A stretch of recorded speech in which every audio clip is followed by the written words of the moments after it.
تعالوا نعمل التتبيله ل10 كيلو من البانيه كده. تمام.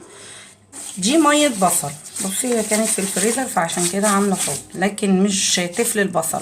انا مقطعه البصل ومصفياه وواخده منه الميه وسايبه منه التفل. ماشي. هقولك كمان هتنزلي عليه بايه.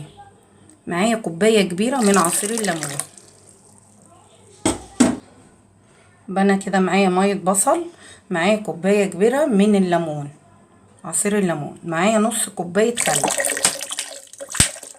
البهارات بتاعتنا: توم باودر، بصل باودر، 7 بهارات،